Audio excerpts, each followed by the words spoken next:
Hello friends, welcome to my YouTube channel star Gaurav education. दोस्तों, जो आपका आज का केमिस्ट्री का पेपर हुआ है, यहाँ पर आप इसका सॉल्यूशन देखने वाले हैं। आज आपका पेपर यही था या फिर अलग था पेपर, ठीक है, वो भी आप कमेंट में बता देना। ये आपका अर्धवार्षिक परीक्षा का पेपर है जो आपके एमपी बोर्ड में हो रहा है उसके, ठीक है। इसके आप सही आंसर देख लेते जल्दी से। यहाँ पर आप देख सकते हो रासायनिक शास्त्र का पेपर था, केमिस्ट्री का। यहाँ पर जितने भी वैसे पेपर जो है बहुत ही ईजी आया हुआ है आपको। देखिए, बोर्ड एग्जाम के लिए भी आपको क्या करना है, हमारी बात मान लो। बोर्ड एग्जाम के लिए आपको 4 से 5 साल के प्रीवियस ईयर क्वेश्चन पेपर आपको तैयार करने ही करने हैं, ठीक है। 4 से 5 साल के मिनिमम तैयार करने ही करने हैं। इसमें से आपका लगभग 70% से ज़्यादा फंसेगा, ठीक है, बोर्ड परीक्षा में। यानी 100 नंबर में से आपका 70 का आराम से मिल जाएगा। इसीलिए आपसे रिक्वेस्ट है प्रीवियस ईयर तैयार करें। वैसे हम आपके लिए इंपॉर्टेंट क्वेश्चन सब स्टार्ट करने वाले हैं बोर्ड एग्जाम के लिए, आप उनको तैयार कर लेना, ठीक है। और यहाँ पर आप देख सकते हो सही विकल्प अपना पहला है, सही विकल्प लिखना है। तो इसमें दिए गए ताप का समान परासरण दाब वाले 2 विलयन क्या कहलाते हैं, समपरासरी विलयन कहलाते हैं।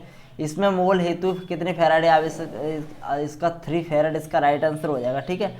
अगला अपना इसका हो जाएगा राइट आंसर स्कैंडियम, और इसका जो राइट आंसर हो जाएगा ऑप्शन नंबर डी यानी 6 इसका राइट आंसर हो जाएगा। अगर आपने इस प्रकार से किया तो अपने बिल्कुल सही है। अगला अपन देख लेते हैं एथिलीन क्लोराइड है, तो इसका राइट आंसर हो जाएगा जेम हैलाइड। और निम्नलिखित में से अम्लीय शक्ति बढ़ने का सही क्रम क्या है, तो इसका जो राइट आंसर हो जाएगा, ठीक है, इसका जो राइट आंसर हो जाएगा एथेनॉल। इसका जो राइट आंसर होगा वैसे एथेनॉल, फिर उसके बाद फिनॉल होगा, फिर उसके बाद एसिटिक अम्ल, फिर उसके बाद होगा एथेनॉल, फिनॉल, एसिटिक अम्ल और अपना क्लोरो एसिटिक अम्ल। इसका अपना ये हो सकता है ऑप्शन नंबर सी। इसको आप एक बार कंफर्म कर लेना, ठीक है। चलिए अगला अपन देख लेते हैं। अपन ऐसे ही आपको इंग्लिश मीडियम वाले स्टूडेंट्स को कर लेना है, रिक्त स्थानों की पूर्ति करनी है। सेल का फॉर्मूला पूछा, सेल स्थिरांक का C=L/A आपका फॉर्मूला होता है, ठीक है। दर स्थिरांक की यह आपका दिया गया है। इसमें अभिक्रिया की कोटि कितनी होगी, तो इसको कैलकुलेट कर लेना। 2 इसका राइट आंसर आएगा।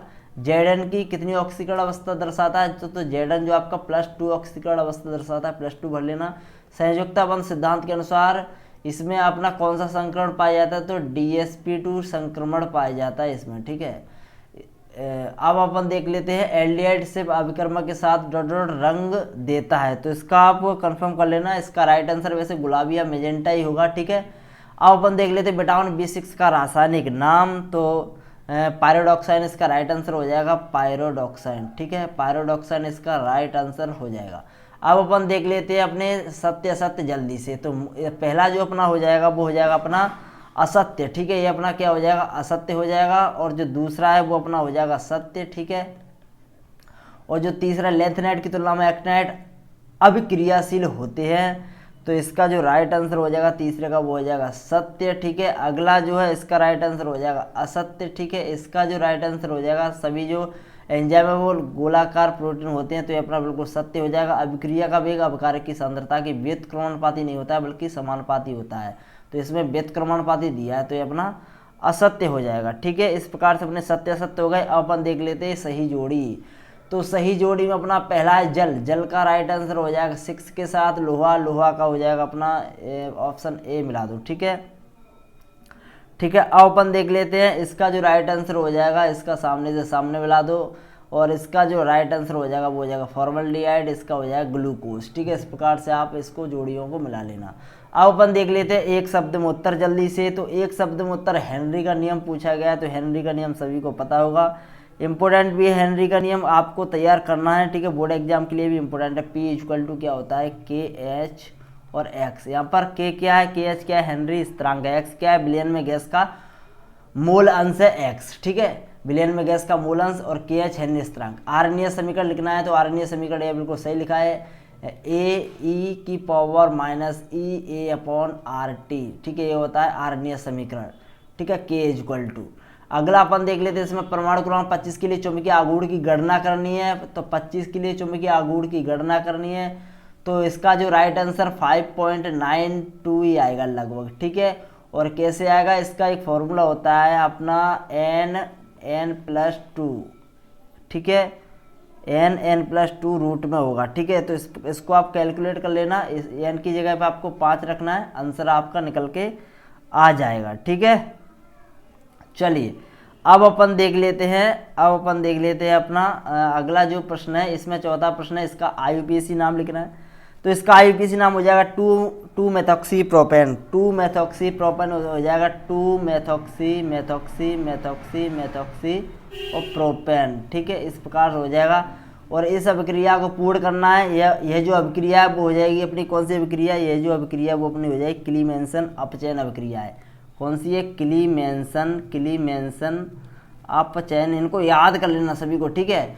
अपचयन अभिक्रिया है और आप देख लेना, बुक में मिल जाएगी आपको यह अभिक्रिया, वही आपको यहाँ पर रिएक्शन लिख देनी है। ठीक है, चलिए यहाँ पर आप देख सकते हो 2 नंबर में पेपर बहुत ही मतलब सिंपल आया हुआ है। इसमें छोटी छोटी डेफिनेशन पूछी गई है। आणविकता और अभिक्रिया कोटि में कोई 2 अंतर पूछे गए, दर और दर स्थिरांक में अंतर पूछे गए।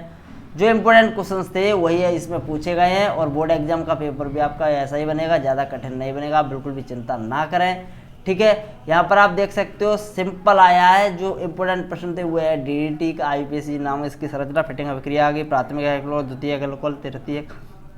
ठीक है, सब मतलब अपने इंपोर्टेंट क्वेश्चंस थे वही आपके इंपोर्टेंट क्वेश्चंस पेपर में आए हैं। ठीक है, बहुत ही अच्छा पेपर आया है, ज़्यादा कठिन नहीं है। आपका पेपर जो आज का कितने नंबर का गया कमेंट में आप जरूर बता देना। तो धन्यवाद दोस्तों, take care, bye bye. Video अच्छी लगी तो प्लीज़ लाइक कर दें। और अगर आप इस चैनल पर पहली बार जुड़े हो तो इस चैनल को आप सब्सक्राइब कर लें। क्यों सब्सक्राइब करना है? क्योंकि अब आपके लिए इंपोर्टेंट क्वेश्चंस की सीरीज स्टार्ट हो रही है। अब आपके हाफ ईयरली एग्जाम कट गए और आपके त्रिमासिक के एग्जाम भी निकल गए। अब जो आपकी मेन जो बोर्ड एग्जाम है, MP बोर्ड जो मेन बोर्ड एग्जाम होगा, उसके लिए आपके लिए इंपोर्टेंट क्वेश्चंस स्टार्ट किए जा रहे हैं। ठीक है, तो आपसे रिक्वेस्ट है आप जुड़ जाए जल्दी से जल्दी, हो सके तो उतना जल्दी, और कहीं आप चूक ना जाए। तो धन्यवाद दोस्तों, take care, bye bye. Video अच्छी लगी तो प्लीज़ लाइक कर दे। अगर आप चैनल पर नए हो तो प्लीज़ चैनल को सब्सक्राइब कर ले। धन्यवाद।